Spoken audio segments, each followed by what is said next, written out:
नमस्कार दोस्तों, स्वागत है आप सभी का हमारे YouTube चैनल पर। तो आज हम बात करेंगे डीएलएड प्रथम और तृतीय सेमेस्टर एग्जाम 2025 लेटेस्ट अपडेट के बारे में। तो आज हमारी तारीख हो चुकी है 1 जुलाई 2025। आज की ब्रेकिंग न्यूज हम इस वीडियो में देखेंगे। जी हाँ दोस्तों, एग्जाम को लेकर क्या अपडेट है। अब देखिए दोस्तों, महीना भी बदल चुका है और आज से हमारा जुलाई का महीना शुरू हो रहा है। याद रखिएगा 2023 में हमने आपको बताया कि आप लोग का एग्जाम 3 जुलाई से स्टार्ट हुआ था। लेकिन एक और बात, इस डेट शीट में यहाँ पर देखिए लिखा है संशोधित। तो इसका मतलब ये है कि पहले दोस्तों जो हमारी डेट शीट जारी हुई होगी उसका एग्जाम हमारा जून में रहा होगा। ठीक है, फिर नई डेट शीट जुलाई में आ गई। तो वैसे ही दोस्तों मैक्सिमम टाइम ऐसा ही होता है कि जो डीएलएड की परीक्षा डेट शीट कभी कभी एडवांस में जारी कर दी जाती है, लास्ट टाइम आते आते उस पेपर को रद्द कर दिया जाता है और एक नई परीक्षा की तिथि जारी की जाती है। इसीलिए दोस्तों बहुत बार हम थंबनेल में भी लिखते हैं न्यू परीक्षा date sheet, new exam date sheet. ठीक है, उसको समझ जाइए आप लोग। बाकी प्रत्यावेदन छात्रों को लेकर क्या अपडेट है, बैक पेपर को लेकर क्या अपडेट है। दोस्तों देखिए, जब तक आप लोग संघर्ष नहीं करेंगे, अपनी आवाज नहीं उठाएंगे, तो ये जो दो तरह के बच्चे हैं इनकी कोई सुनने वाला नहीं है।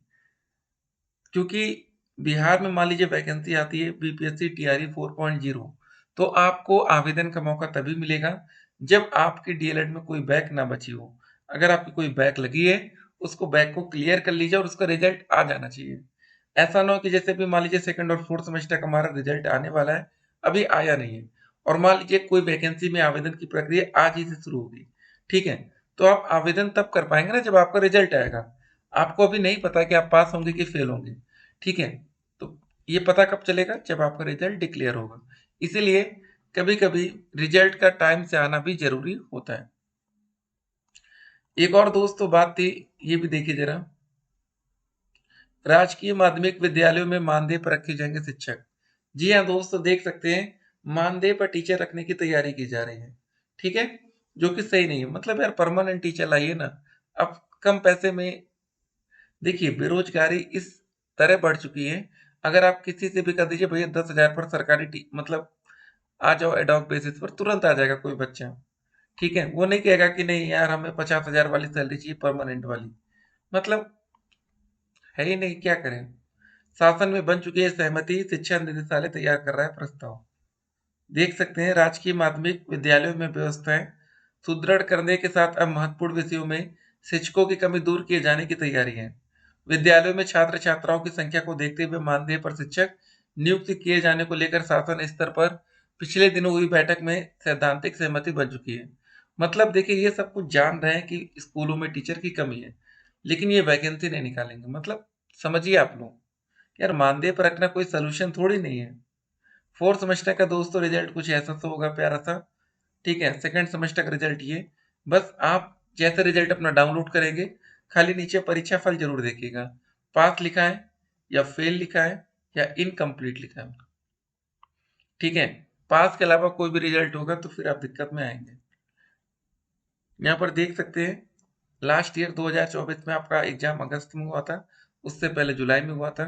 तो हर साल थोड़ा थोड़ा डिले होता चला जा रहा है। ठीक है, तो फिलहाल दोस्त इस वीडियो में हम लोग बात कर लेते हैं कि हमारा एग्जाम कब तक होगा, सीटेट और यूपीटेट की क्या अपडेट है।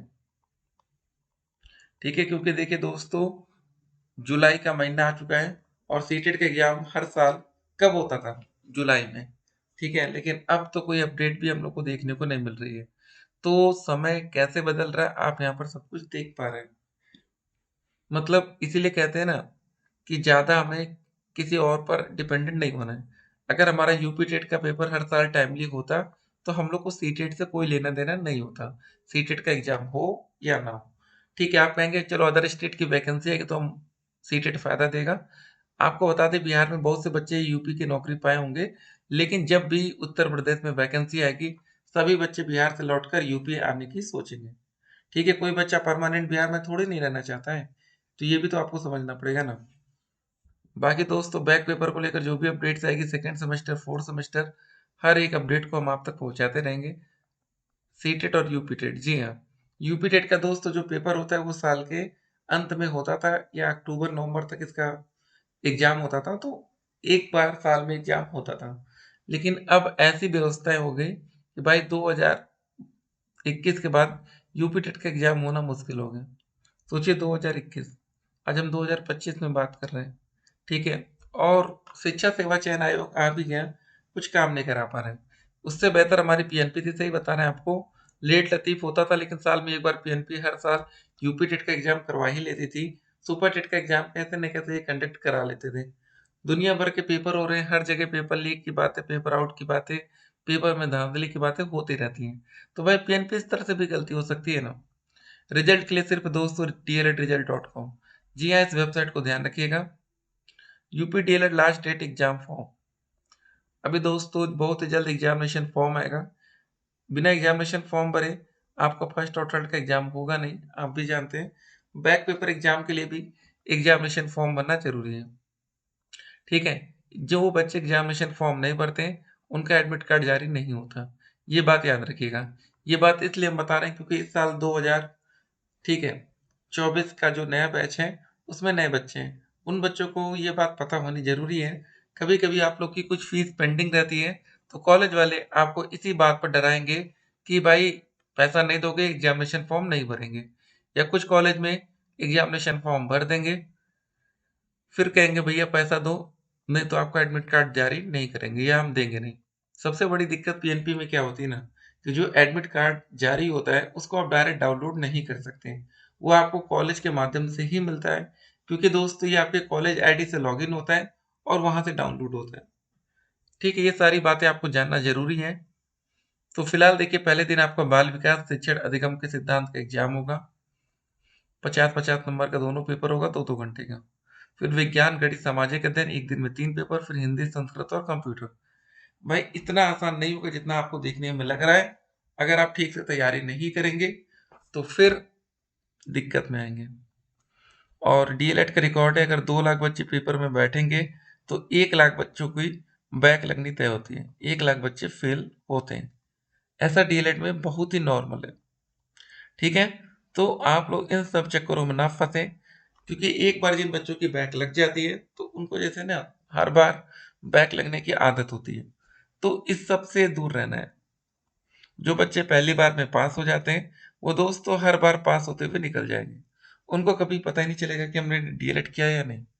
और जो बच्चे एक बार फेल में फंसे ना, तो फिर उनके लिए डीएलएड अपार बनता चला जाएगा, लगेगा यार ये बहुत बड़ी चीज हम कर रहे हैं।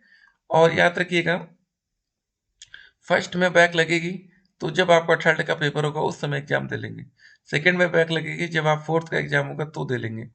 और आगे जब थर्ड सेमेस्टर में बैक लगेगी, जब फिर नया सत्र कोई आएगा उसके साथ फर्स्ट के साथ पेपर देंगे। फोर्थ में बैक लगेगी, जो नया सत्र आएगा उसके साथ सेकंड के साथ पेपर देंगे। इन दोनों केसेस में, थर्ड और फोर्थ में, आपका टाइम बहुत ज्यादा वेस्ट होगा, आपका नुकसान होगा।